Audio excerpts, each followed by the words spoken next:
this video, I will be reading another ghost story to you from my book, Roald Dahl's Book of Ghost Stories. Just a reminder, these are not stories written by Roald Dahl. They are stories chosen by Roald Dahl. They are, in his opinion, some of the best ghost stories ever written. So, if you don't like this story, you can blame Roald Dahl. I didn't pick it, and I haven't read it yet. But I'm hoping it will be good. Today I will be reading Playmates by A.M. Burridge. So, let's just jump right into the story. Although everybody who knew Stephen Everton agreed that he was the last man under heaven who ought to have been allowed to bring up a child, it was fortunate for Monica that she fell into his hands, else she had probably starved or drifted into some refuge for waifs and strays. True, her father, Sebastian Threlfall, the poet, had plenty of casual friends. Almost everybody knew him slightly, and right up to the time of his fatal attack of delirium tremens, he contrived to look one of the most interesting of the regular frequenters of the Café Royal. But people are generally not hasty to bring up the children of casual acquaintances, particularly when such children may be suspected of having inherited more than a fair share of human weaknesses. Of Monica's mother, literally nothing was known. Nobody seemed able to say if she were dead or alive. Probably she had long since deserted Threlfall for some consort able and willing to provide regular meals. Everton knew Threlfall no better than 100 others knew him, and was ignorant to his daughter's existence until the father's death was a new topic.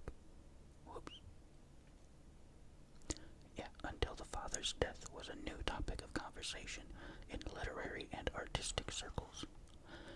People vaguely wondered what would become of the kid, and while they were still wondering, Everton quietly took possession of her. Who's Who will tell you the year of Everton's birth, the names of his alma maters, Winchester and Magdalen College, Oxford, the titles of his books, and of his predilections for skating and mountaineering, but it is necessary to know the man a little less superficially.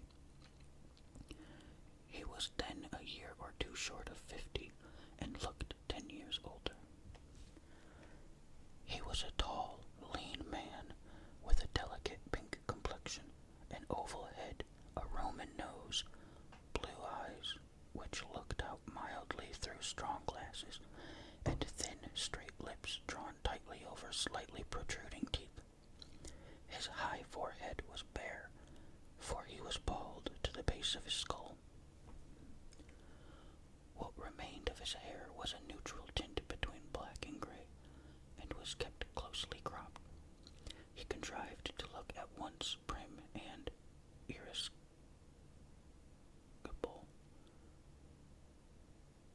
scholarly and acute, Sherlock Holmes, perhaps, with a touch of old maidishness. The world knew him for a writer of books on historical crises. They were cumbersome books, with cumbersome titles, written by a scholar for scholars. They brought him fame and not a little money. The money he could have afforded to be without, since he was modestly wealthy by inheritance. He was essentially a cold-blooded animal, a bachelor, a man of regular and temperate habits, fastidious, and fond of quietude and simple comforts.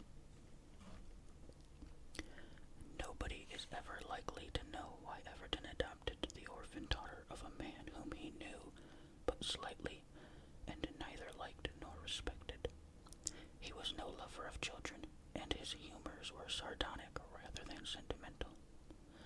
I am only hazarding a guess when I suggest that, like so many childless men, he had theories of his own concerning the upbringing of children, which he wanted to see tested. Certain it is that Monica's childhood, which had been extraordinary enough before, passed from the tragic to the grotesque. Everton took Monica from the Bloomsbury Apartments house, where the landlady, already nursing a bad debt, was wondering how to dispose of the child. Monica was then 8 years old, and a woman of the world in her small way. She had lived with drink and poverty and squalor, had never played a game nor had a playmate, had seen nothing but the seamy side of life, and had learned skills in practicing her father's petty shifts and mean contrivances. She was grave and sullen and plain and pale, this child who had never known childhood. When she spoke, which was as seldom as possible, her voice was hard and gruff. She was, poor little thing, as unattractive as her life could have made her. She went with Everton without question or demur. She would no more have questioned anybody's ownership than if she had been an inanimate piece of luggage left in a cloakroom. She had belonged to her father. Now that he was gone to his own place, she was the property of whomsoever chose to claim her. Everton took her with a cold kindness, in which was neither love nor pity. In return, she gave him neither love nor gratitude, but did as she was desired after the manner of a paid servant. Everton disliked modern children, and for what he disliked in them he blamed modern schools. It may have been on this account that he did not send Monica to one, or perhaps he wanted to see how a child would contrive its own education. Monica could already read and write, and, thus equipped, she had the run of his large library, in which was almost every conceivable kind of book, from heavy tomes on abstruse subjects to trashy modern novels bought and left there by Miss Cribben. Everton barred nothing, recommended nothing, and watched the tree grow naturally, untended and unpruned. Miss Cribben was Everton's secretary.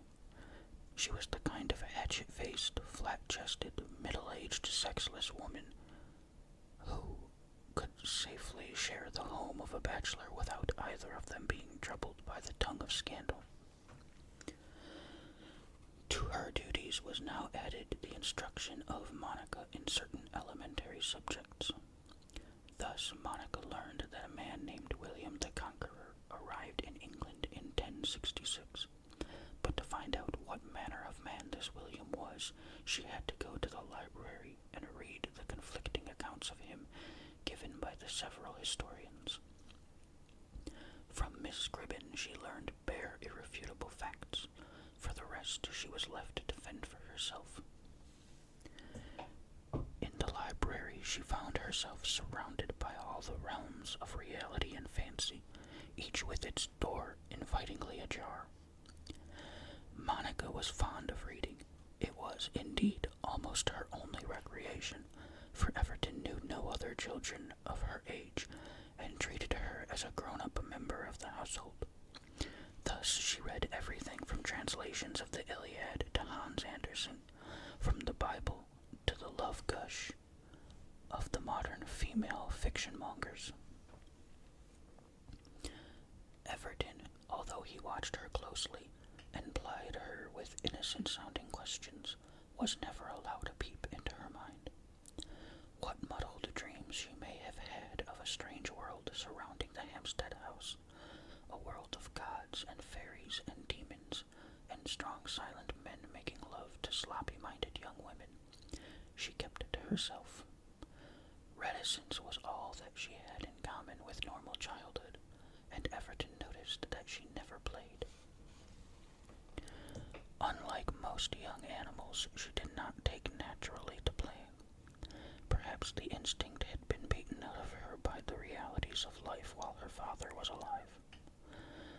most lonely children improvised their own games and provided themselves with a vast store of make-believe. But Monica, as sullen-seeming as a caged animal, devoid alike of the naughtiness and the charms of childhood, rarely crying and still more rarely laughing, moved about the house sedate to the verge of being wooden. Occasionally Everton, the experimentalist, had twinges of conscience and grew half afraid. When Monica was 12, Everton moved his establishment from Hampstead to a house remotely situated in the middle of Suffolk, which was part of a recent legacy. It was a tall, rectangular Queen Anne house, standing on a knoll above marshy fields and wind-bowed beech woods. Once it had been the manor house, but now little land went with it. A short drive passed between rank evergreens from the heavy wrought iron gate to a circle of grass and flower beds in front of the house. Behind was an acre and a half of rank garden, given over to weeds and marigolds. The rooms were high and well lighted, but the house wore an air of depression as if it were a live thing, unable to shake off some ancient fit of melancholy. Everton went to live in the house for a variety of reasons.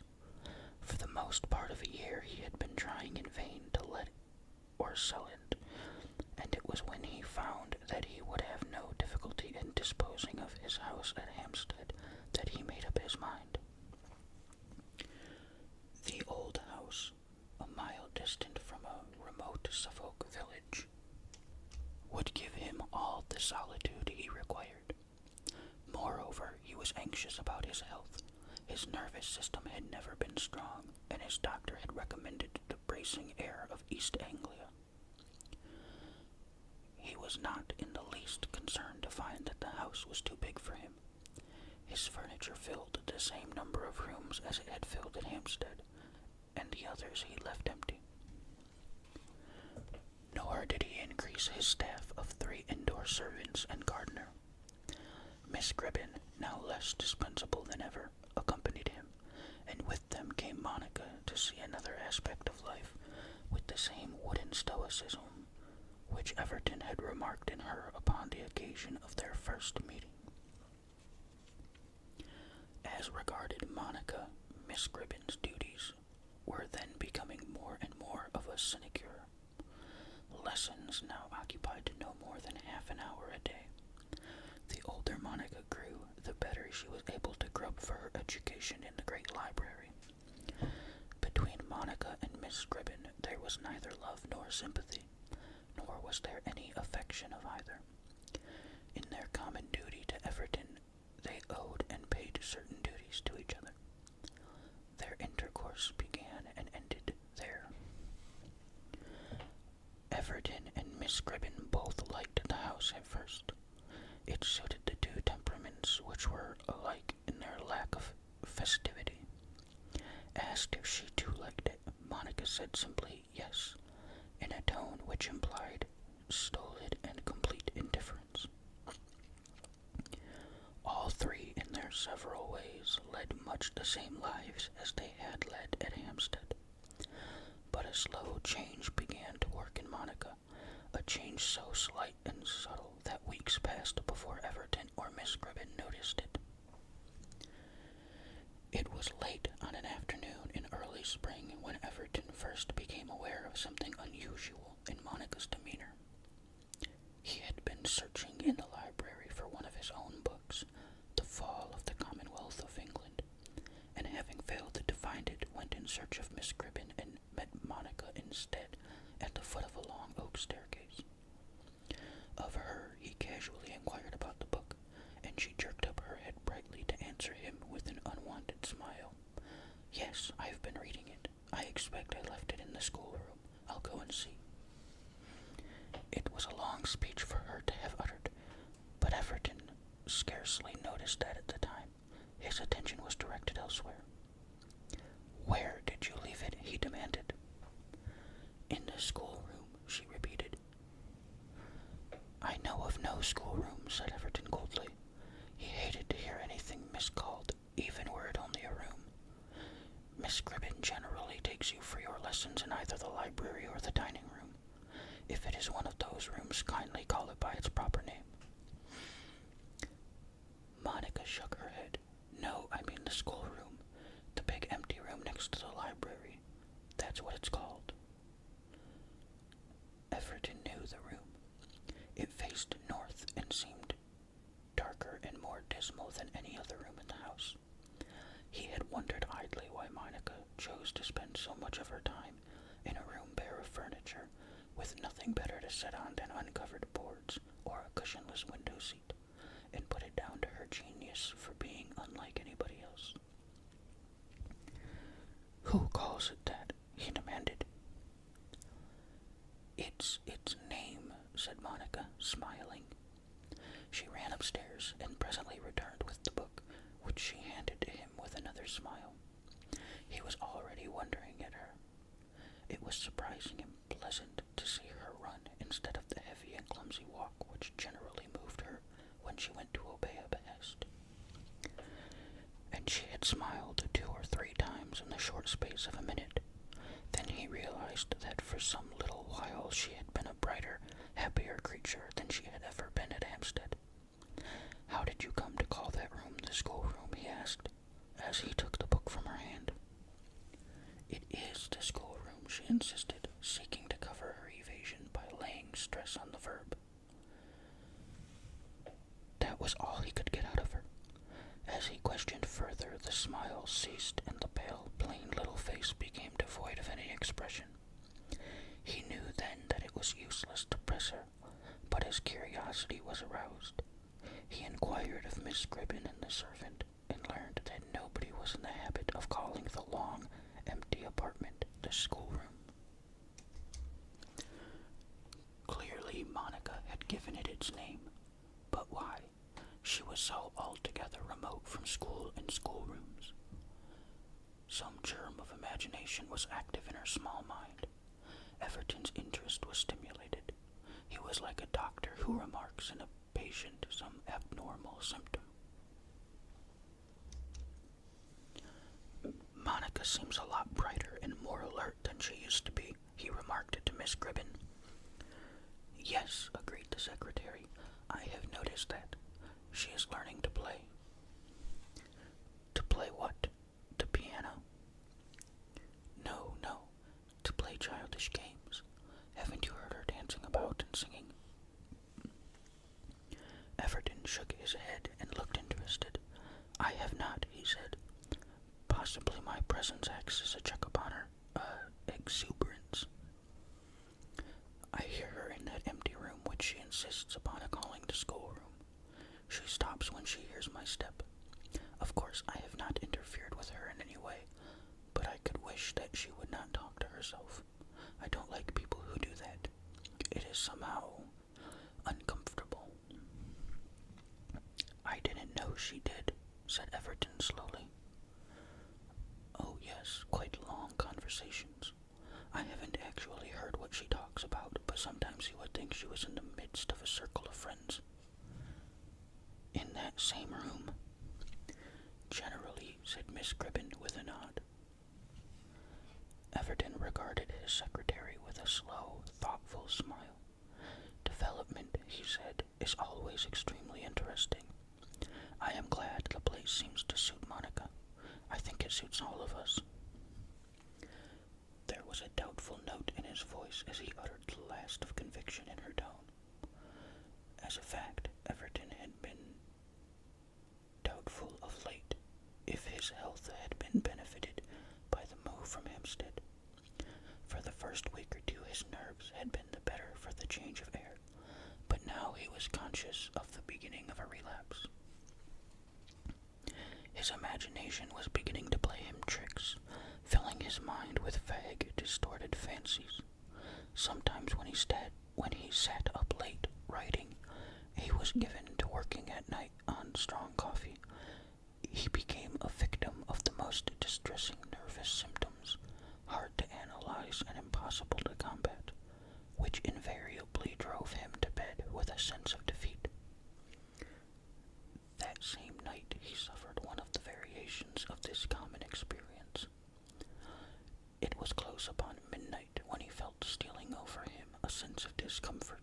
which he was compelled to classify as fear. He was working in a small room leading out of the drawing room, which he had selected for his study. At first he was scarcely aware of the sensation. The effect was always cumulative. The burden was laid upon him straw by straw. It began with his being oppressed by the silence of the house. He became more and more acutely conscious of it, and it became like a thing tangible, a prison of solid walls growing around him. The scratching of his pen at first relieved the tension. He wrote words and erased them again for the sake of that comfortable sound. But presently that comfort was denied him, for it seemed to him that this minute and busy noise was attracting attention to himself. Yes, that was it. He was being watched. Everton sat quite still, the pen poised an inch above the half-covered sheet of paper. This was become a familiar sensation. He was being watched. And by what? And from what corner of the room? He forced a tremulous smile to his lips. One moment he called himself ridiculous. The next he asked himself hopelessly how a man could argue with his nerves. Experience had taught him that the only cure, and that a temporary one, was to go to bed. Yet he sat on, anxious to learn more about himself, to coax his vague imaginings into some definite shape. Imagination told him that he was being watched, and although he called it imagination, he was afraid. That rapid breathing against his ribs, that rapid beating against his ribs was his heart, warning him of fear. But he sat rigid, anxious to learn in what part of the room his fancy would place these imaginary watchers, for he was conscious of the gaze of more than one pair of eyes being bent upon him. At first the experiment failed. The rigidity of his pose, the hold he was keeping upon himself, acted as a brake upon his mind. Presently he realized this and relaxed the tension, striving to give his mind that perfect freedom which might have been demanded by a hypnotist or one experimenting in telepathy. Almost at once he thought of the door. The eyes of his mind veered round in that direction as the needle of a compass veers to the magnetic north. With these eyes of his imagination he saw the door. It was standing half open, and the aperture was thronged with faces. What kind of faces he could not tell. They were just faces. Imagination left it at that. But he was aware that these spies were timid, that they were in some wise as fearful of him as he was of them, that to scatter them he had but to turn his head and gaze at them with the eyes of his body. The door was at his shoulder. He turned his head suddenly and gave it one swift glance out of the tail of his eye. However, imagination deceived him. It had not played him false about the door. It was standing half open, although he could have sworn that he had closed it on entering the room. The aperture was empty. Only darkness, solid as a pillar, filled the space between the door and lintel. But although he saw nothing as he turned his head, he was dimly conscious of something vanishing, a scurrying noiseless and incredibly swift, like the flitting of trout in clear, shallow water. Everton stood up, stretched himself, and brought his knuckles up to his strained eyes. He told himself that he must go to bed. It was bad enough that he must suffer these nervous attacks. To encourage them was madness. But as he mounted the stairs, he was still conscious of not being alone. Shy, timorous, ready to melt into the shadows of the walls if he turned his head, they were following him, whispering noiselessly, linking hands and arms, watching him with the fearful, awed curiosity of children.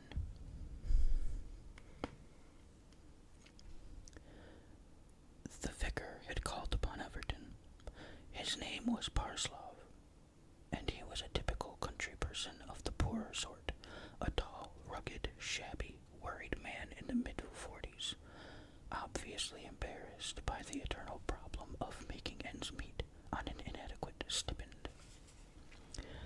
Everton received him courteously enough, but with a certain coldness which implied that he had nothing in common with his visitor.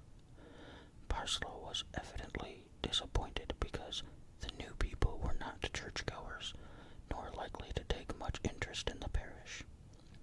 The two men made half-hearted and vain attempts to find common ground. It was not until he was on the point of leaving that the vicar mentioned Monica. "You have, I believe, a little girl," he said. "Yes, my small ward." "Ah, I expect she finds it lonely here. I have a little girl of the same age. She is at present away at school, but she will be home soon for the Easter holidays. I know she would be delighted in your little, ward, would come down to the vicarage and play with her sometimes." The suggestion was not particularly welcome to Everton, and his thanks were perfunctory. This other small girl, although she was a vicar's daughter, might carry the contagion of other modern children, and infect Monica with the pertness and slanginess which he so detested. Altogether, he was determined to have as little to do with the vicarage as possible. Meanwhile, the child was becoming to him a study of more and more absorbing interest. The change in her was almost as marked as if she had just returned after having spent a term at school. She astonished and mystified him by using expressions which she could scarcely have learned from any member of the household. It was not the jargon of the smart young people of the day which slipped easily from her lips, but the polite family slang of his own youth. For instance, she remarked one morning that Meade, the gardener, was a whale at pruning vines. A whale. The expression took Everton back a very long way down the level road of the spent years. Took him, indeed, to a nursery in a solid, respectable house in a Belgravian square, where he had heard the word used in that same sense for the first time. His sister Gertrude, aged 10, notorious in those days for picking up loose expressions, announced that she was getting to be a whale at French. Yes, in those days expert was whale or a don, not, as he is today, a stout fellow. But who was a whale nowadays? It was years since he had heard the term. "Where did you learn to say that?" he demanded in so strange a tone that Monica stared at him anxiously. "Isn't it right?" she asked eagerly. She might have been a child at a new school, fearful of not having acquired the fashionable phraseology of the place. "It is a slang expression," said the purist coldly. "It used to mean a person who was proficient in something. How did you come to hear it?" She smiled without answering, and her smile was mysterious, even coquettish, after a childish fashion. Silence had always been her refuge, but it was no longer a sullen silence. She was changing rapidly, and in a manner to bewilder her guardian. He failed in an effort to cross-examine her, and, later in the day, consulted Miss Gribbin. "That child," he said, "is reading something that we know nothing about." "Just at present," said Miss Gribbin, "she is glued to Dickens and Stevenson." "Then where on earth does she get her expressions?" "I don't know," the secretary retorted testily, "any more than I know how she learned to play cat's cradle." "What, that game with the string? Does she play that?" "I found her doing something quite complicated and elaborate the other day. She wouldn't tell me how she learned to do it. I took the trouble to question the servants, but none of them had shown her." Everton frowned. "And I know of no book in the library which tells how to perform tricks with string.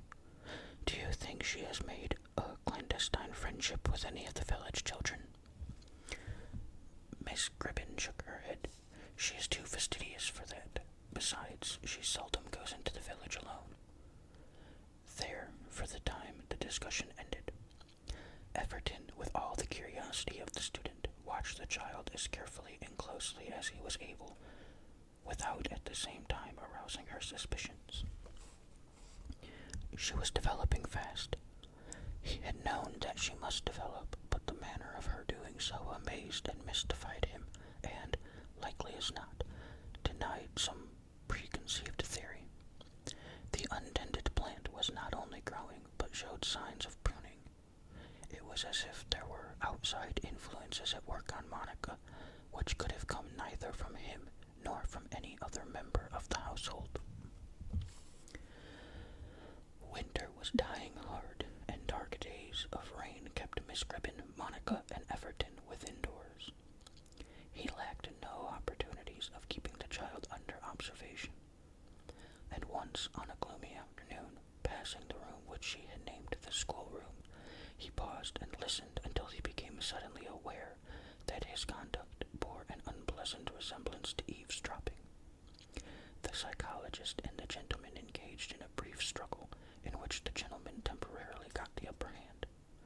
Everton approached the door with a heavy step and flung it open.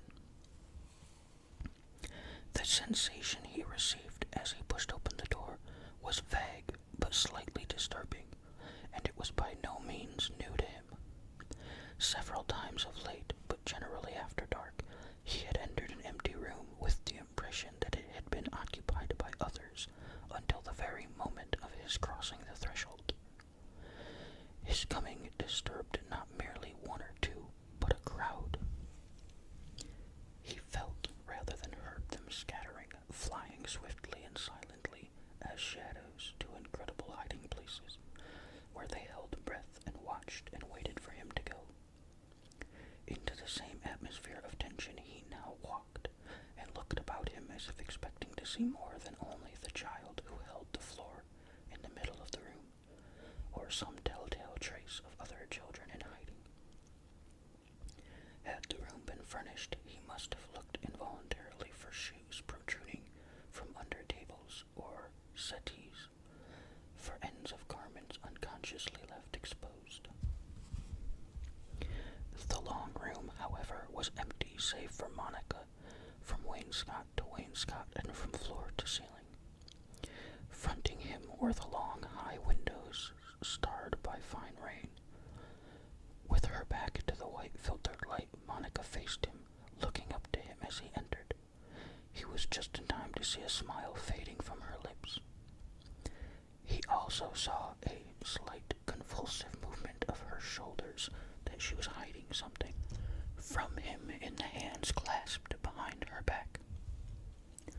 "Hello," he said, with a kind of forced geniality.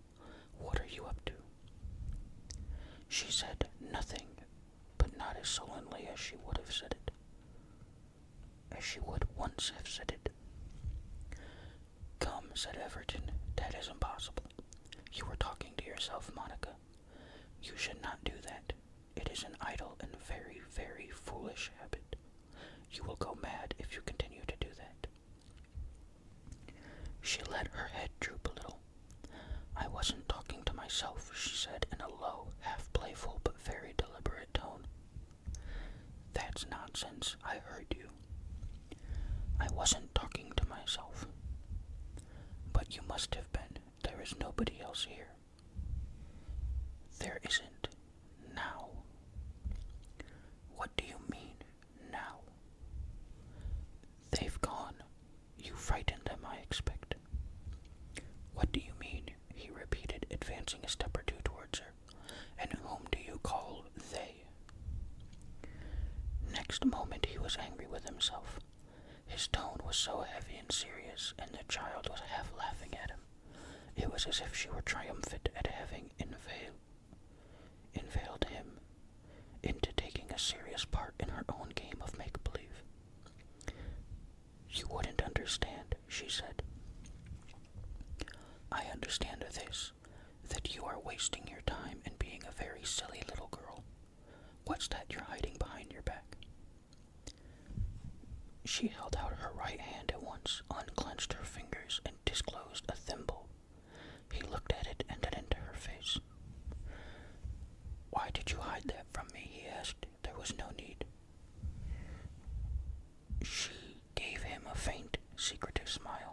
that new smile of hers, before replying. We were playing with it. I didn't want you to know. You were playing with it, you mean? And why don't you want me to know? About them, because I thought you wouldn't understand.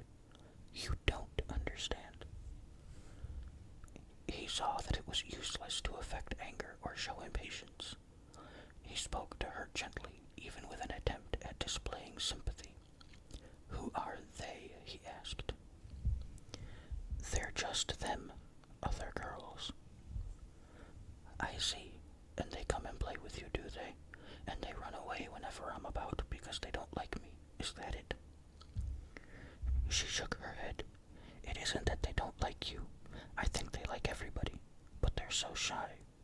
They were shy of me for a long, long time. I knew they were there, but it was weeks and weeks before they'd come and play with me. It was weeks before I even saw them.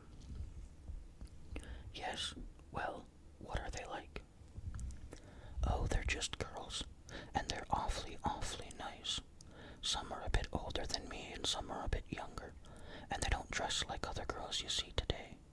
They're in white with longer skirts, and they wear sashes.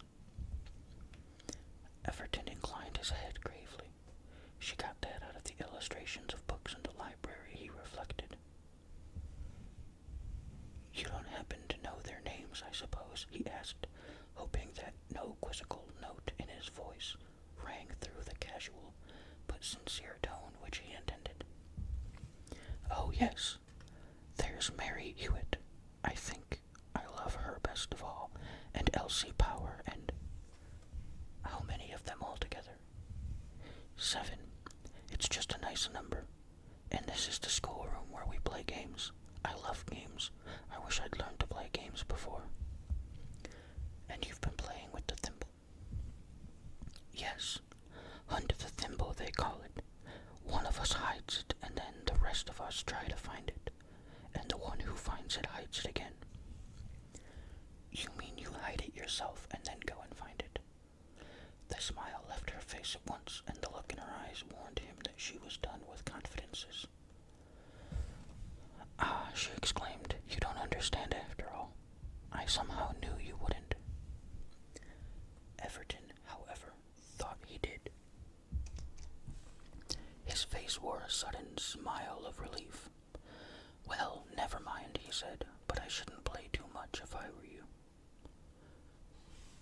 With that he left her, but curiosity tempted him, not in vain, to linger and listen for a moment on the other side of the door which he had closed behind him. He heard Monica whisper, Mary, Elsie, come on, it's all right, he's gone now. At an answering whisper, very unlike Monica's, he started violently, and then found himself grinning at his own discomfiture. It was natural that Monica, playing many parts, should try to change her voice with every character. He went downstairs, sunk in a brown study, which brought him to certain interesting conclusions. A little later, he communicated these to Miss Gribbin. I've discovered the cause of the change in Monica. She's invented for herself some imaginary friends, other little girls, of course. Miss Gribbin started slightly and looked up from the newspaper which she had been reading. Really, she exclaimed, isn't that rather an unhealthy sign? No, I should say not. Having imaginary friends is quite a common symptom of childhood, especially among young girls. I remember my sister used to have one, and was very angry when none of the rest of us would take the matter seriously. In Monica's case, I should say it was perfectly normal. Normal, but interesting. She must have inherited an imagination from that father of hers, with the result that she has 7 imaginary friends, all properly named, if you please. You see, being lonely and having no friends of her own age, she would naturally invent more than one friend. They are all nicely and primly dressed, I must tell you, out of Victorian books which she has found in the library. It can't be healthy, said Miss Gribbin, pursing her lips, and I can't understand how she has learned certain expressions and a certain style of talking and games, all out of books, and pretends to herself that they have taught her. most interesting part of the affair is this. It's given me my first practical experience of telepathy, of the existence of which I have hitherto been rather skeptical. Since Monica invented this new game, and before I was aware that she had done so, I have had at different times distinct impressions of there being a lot of little girls about the house. Miss Gribbin started and stared. Her lips parted as if she were about to speak, but it was as if she had changed her mind while framing the first word she had been about to utter. Monica, he continued, smiling, invented these friends, and has been making me telepathically aware of them too. I have lately been most concerned about the state of my nerves. Miss Gribbin jumped up as if in anger, but her brow was smooth and her mouth dropped at the corners. Mr. Everton, she said, I wish you had not told me all this. Her lips worked. You see, she added unsteadily, I don't believe in telepathy. Easter, which fell early that year, brought little Gladys Parslow home for the holidays to the vicarage. The event was shortly afterwards signalized by a note from the vicar to Everton, inviting him to send Monica down to have tea and play games with his little daughter on the following Wednesday. The invitation was an annoyance and an embarrassment to Everton. Here was the disturbing factor, the outside influence which might possibly thwart his experiment in the upbringing of Monica.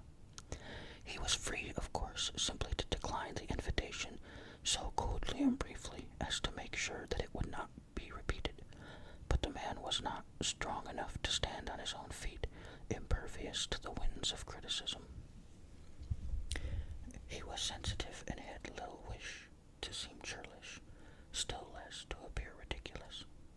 Taking the line of least resistance, he began to reason that one child, herself no older than Monica, and in the atmosphere of her own home, could make but little impression. It ended in his allowing Monica to go. Monica herself seemed pleased at the prospect of going, but expressed her pleasure in a discreet, restrained, grown-up way. Miss Gribbin accompanied her as far as the vicarage doorstep, arriving with her punctually at 3:30 on a sullen and muggy afternoon, and handed her over to the woman of all work, who answered the summons of the door. Miss Gribbin reported to Everton on her return. An idea which she conceived to be humorous had possession of her mind, and in talking to Everton she uttered one of her infrequent laughs. I only left her at the door, she said, so I didn't see her meet the other little girl. I wish I'd stayed to see that. It must have been funny. She irritated Everton by speaking exactly as if Monica were a captive animal, which had just been shown, for the first time in its life, another of its own kind. The analogy thus conveyed to Everton was close enough to make him wince. He felt something like a twinge of conscience, and it may have been then that he asked himself for the first time if he were being fair to Monica. It had never once occurred to him to ask himself if she were happy. The truth was that he understood children so little as to suppose that physical cruelty was the one kind of cruelty from which they were capable of suffering. Had he ever before troubled to ask himself if Monica were happy, he had probably given the question a curt dismissal, with the thought that she had no right to be otherwise. He had given her a good home, even luxuries, together with every opportunity to develop her mind. For companions she had himself, Miss Gribbin, and, to a limited extent, the servants. But that picture conjured up by Miss Gribbin's words, with their accompaniment of unreasonable laughter. The little creature meeting for the first time another little creature of its own kind, and looking bewildered, knowing neither what to do nor what to say. There was pathos in that, uncomfortable pathos for Everton. Those imaginary friends, did they really mean that Monica had needs of which he knew nothing, of which he had never troubled to learn? He was not an unkind man, and it hurt him to suspect that he might have committed an unkindness. The modern children whose behavior and manners he disliked were perhaps only obeying some inexorable law of evolution. Suppose in keeping Monica from their companionship, he were actually flying in the face of nature. Suppose, after all, if Monica were to be natural, she must go unhindered on the tide of her generation. He compromised with himself, pacing the little study. He would watch Monica much more closely, question her when he had the chance. Then, if he found that she was not happy and really needed the companionship of other children, he would see what could be done. But when Monica returned home from the vicarage, it was quite plain that she had not enjoyed herself. She was subdued and said very little about her experience. Quite obviously, the two little girls had not made very good friends. Questioned, Monica confessed that she did not like Gladys much. She said this very thoughtfully, with a little pause before the adverb.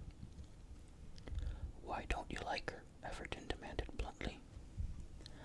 "I don't know. She's so funny. Not like other girls." "And what do you know about other girls?" he demanded, faintly amused. "Well, she's not a bit like..." Monica paused suddenly and lowered her gaze. "Not like your friends, you mean?" Everton asked. She gave him a quick, penetrating little glance and then lowered her gaze once more.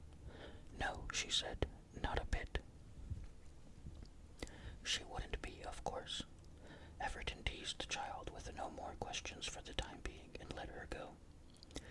She ran off at once to the great empty room, there to see that uncanny companionship which had come to suffice her. For the moment, Everton was satisfied. Monica was perfectly happy as she was, and had no need of Gladys or probably any other child friends. His experiment with her was shaping successfully. She had invented her own young friends, and had gone off eagerly to play with the creations of her own fancy. This seemed very well at first. Everton reflected that it was just what he would have wished, until he realized suddenly, with a little shock of discomfort, that it was not normal and it was not healthy. Although Monica plainly had no great desire to see any more of Gladys Parslow, common civility made it necessary for the vicar's little daughter to be asked to pay a return visit. Most likely Gladys Parslow was as unwilling to come as was Monica to entertain her. Stern discipline, however, presented her at the appointed time, on an afternoon prearranged by correspondence, when Monica received her coldly and with dignity, tempered by a sort of grown-up graciousness. Monica bore her guest away to the big empty room, and that was the last of Gladys Parslow seen by Everton or Miss Gribbin that afternoon. Monica appeared alone when the gong sounded for tea and announced in a subdued tone that Gladys had already gone home. "Did you quarrel with her?" Miss Gribbin asked quickly. "No." "Then why has she gone like this?" "She was stupid," said Monica simply. "That's all." "Perhaps it was you who was stupid. Why did she go?"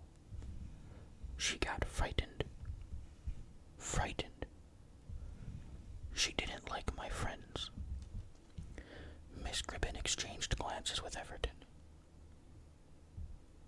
"She didn't like a silly little girl who talks to herself and imagines things. No wonder she was frightened." "She didn't think they were real at first and laughed at me," said Monica, sitting down. "Naturally. And then when she saw them..."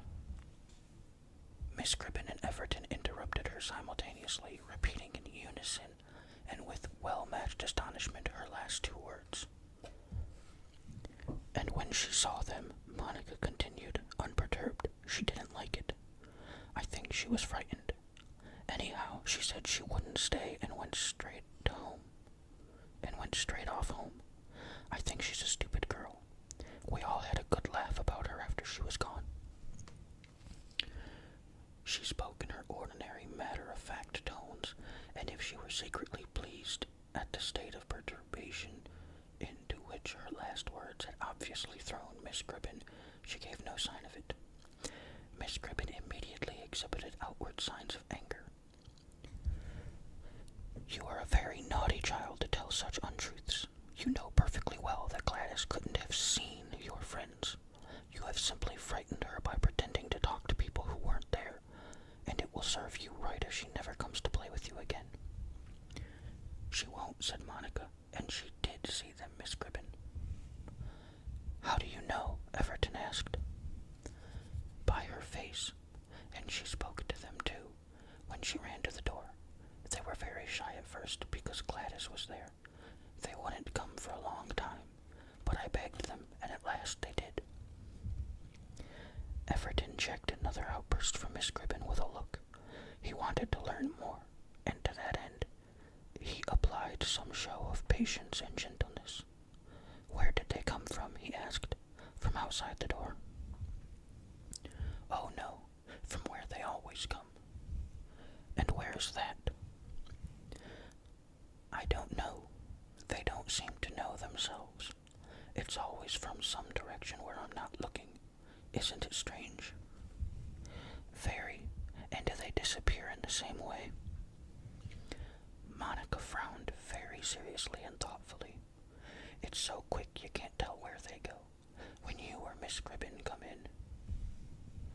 They always fly on our approach, of course. But why? Because they're dreadfully, dreadfully shy. But not so shy as they were. Perhaps soon they'll get used to you and not mind at all. That's a comforting thought, said Everton with a dry laugh.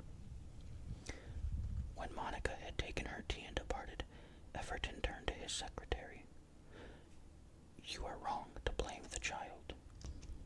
These creatures of her fancy are perfectly real to her. Her powers of suggestion have been strong enough to force them to some extent on me. The little Parslow girl, being younger and more receptive, actually sees them. It is a clear case of telepathy and autosuggestion. I have never studied such matters, but I should say that these instances are of some scientific interest.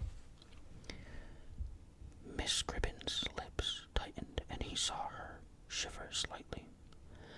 Mr. Parslow will be angry, was all she said. I really cannot help that. Perhaps it is all for the best. If Monica does not like his little daughter, they had better not be brought together again. For all that, Everton was a little embarrassed when on the following morning he met the vicar out walking. If the Rev. Parslow knew that his little daughter had left the house so unceremoniously on the preceding day, he would either wish to make an apology or perhaps require one, according to his view of the situation. Everton did not wish to deal in apologies one way or the other. He did not care to discuss the vagaries of children, and although he wanted to have as little to do with Mr. Parslow as was conveniently possible, he would have passed with a brief acknowledgment of the vicar's existence, but, as he had feared, the vicar stopped him. I had been meaning to come and see you, said the Rev. Parslow. Everton halted and sighed inaudibly, thinking that perhaps this casual meeting out of doors might, after all, have saved him something. Yes, he said. I will walk in your direction if I may. The vicar eyed him anxiously. There is something you must certainly be told. I don't know if you guess or if you already know. If not, I don't know how you will take it. I really don't. Everton looked puzzled. Whichever child the vicar might blame for the hurried departure of Gladys, there seemed no cause for such a portentous face and manner. Really, he asked, is it something serious? I think so, Mr. Everton. You are aware, of course, that my little girl left your house yesterday afternoon with some lack of ceremony. Yes.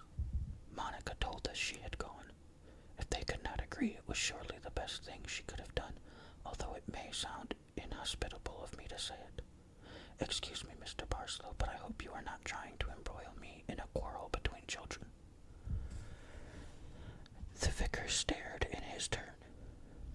I am not, he said, and I am unaware that there was any quarrel. I was going to ask you to forgive Gladys. There was some excuse for her lack of ceremony. She was badly frightened, poor child. Then it is my turn to express regret. I had Monica's version of what happened. Monica has been left a great deal to her own resources, and, having no playmates of her own age, she seems to have invented some. Ah, said the Rev. Parslow, drawing a deep breath. Unfortunately, Everton continued, Monica has an uncomfortable gift for impressing her fancies on other people. I have often thought I felt the presence of children about the house, and so, I am almost sure, has Miss Gribbin. I am afraid that when your little girl came to play with her yesterday afternoon, Monica scared her by introducing her invisible friends, and by talking to imaginary and therefore invisible little girls. The vicar laid a hand on Everton's arm. There is something more in it than that. Gladys is not an imaginative child. She is indeed a practical little person. I have never yet known her to tell me a lie. What would you say, Mr. Everton, if I were to tell you that Gladys positively asserts that she saw those other children? Something like a cold draught went through Everton. An ugly suspicion, vague and almost shapeless, began to move in dim recesses of his mind. He tried to shake himself free of it, to smile and to speak lightly. I shouldn't be in the least surprised. Nobody knows the limits of telepathy and autosuggestion. If I can feel the presence of children whom Monica has created out of her own imagination, why shouldn't your daughter, who is probably more receptive and impressionable than I am, be able to see them? The Rev. Parslow shook his head. Do you really mean that? He asked. Doesn't it seem to you a little far-fetched? Everything we don't understand must seem far-fetched. If one had dared to talk of wireless 30 years ago. Mr. Everton, do you know that your house was once a girls' school? Once more Everton experienced that vague feeling of discomfiture. I didn't know, he said, still indifferently. My aunt, whom I never saw, was there. Indeed, she died there. There were 7 who died. Diphtheria broke out there many years ago. It ruined the school, which was shortly afterwards closed. Did you know that, Mr. Everton? My aunt's name was Mary Hewitt. Good God, Everton cried out sharply. Good God! Ah, said Parslow, now do you begin to see? Everton, suddenly a little giddy, passed a hand across his forehead. That is one of the names Monica told me, he faltered. How could she know? How indeed? Mary Hewitt's great friend was Elsie Power. They died within a few hours of each other. That name, too, she told me. And there were 7. How could she have known? Even the people around here wouldn't have remembered names all these years, after all these years. Gladys knew them, but that was only partly why she was afraid. Yet I think she was more awed than afraid, because she knew instinctively that the children who came to play with little Monica, although they were not of this world, were good children, blessed children. What are you telling me? Everton burst out. Don't be afraid, Mr. Everton. You are not afraid, are you? If those whom we call dead still remain close to us, what more natural than these children should come back to play with a lonely little girl who lacked human playmates? It may seem inconceivable, but how else explain it? How could little Monica have invented those 2 names? How could she have learned that 7 little girls once died in your house? Only the very old people about here remember it, and even they could not tell you how many died or the name of any one of the little victims. Haven't you noticed a change in your ward since first she began to imagine them as you thought? Everton nodded heavily. Yes, he said, almost unwittingly. She learned all sorts of tricks of speech, childish gestures she never had before, and games. I couldn't understand, Mr. Parslow. What in God's name am I to do? The Rev Parslow still kept a hand on Everton's arm. If I were you, I should send her off to school. It may not be very good for her. Not good for her, but the children, you say. Children, I might have said angels. They will never harm her. But Monica is developing a gift of seeing and conversing with beings that are invisible and inaudible to others. It is not a gift to be encouraged. She may in time see and converse with others, wretched souls who are not God's children. She may lose the faculty if she mixes with others of her age. Out of her need, I am sure, these came to her. I must think, said Everton. He walked on dazedly. In a moment or two, the whole aspect of life had changed, had grown clearer, as if he had been blind from birth and was now given the first glimmerings of light. He looked forward no longer into the face of a blank and featureless wall, but through a curtain beyond which life manifested itself vaguely, but at least perceptibly. His footfalls on the ground beat out the words, "There is no death. There is no death."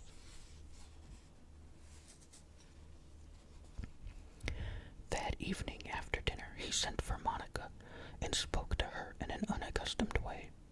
He was strangely shy of her, and his hand, which he rested on one of her slim shoulders, lay there awkwardly. "Do you know what I'm going to do with you, young woman?" he said. "I'm going to pack you off to school." "Oh," she stared at him, half smiling. "Are you really? Do you want to go?" She considered the matter, frowning and staring at the tips of her fingers. "I don't know. I don't want to leave them." "Who?" he asked.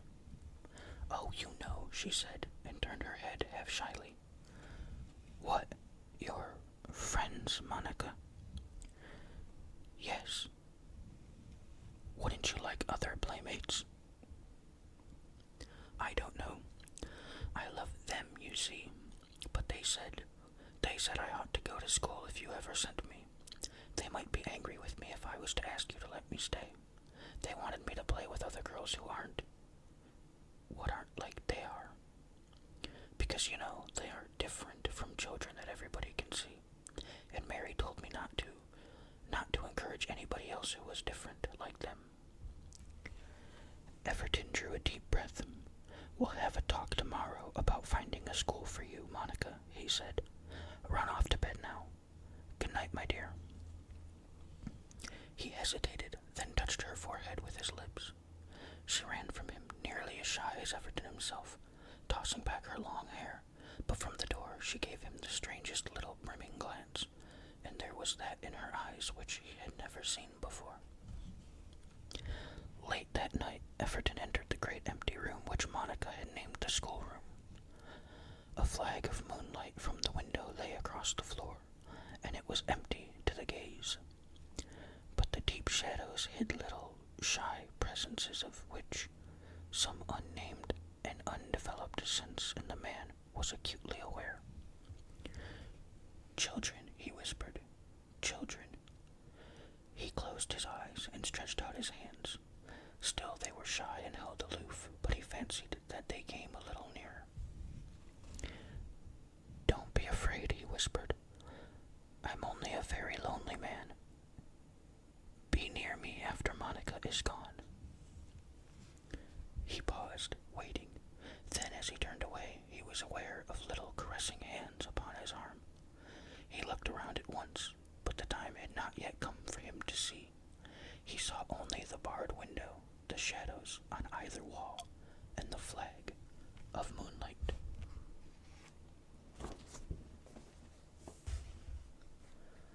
So that's the end of Playmates. I hope you enjoyed the story.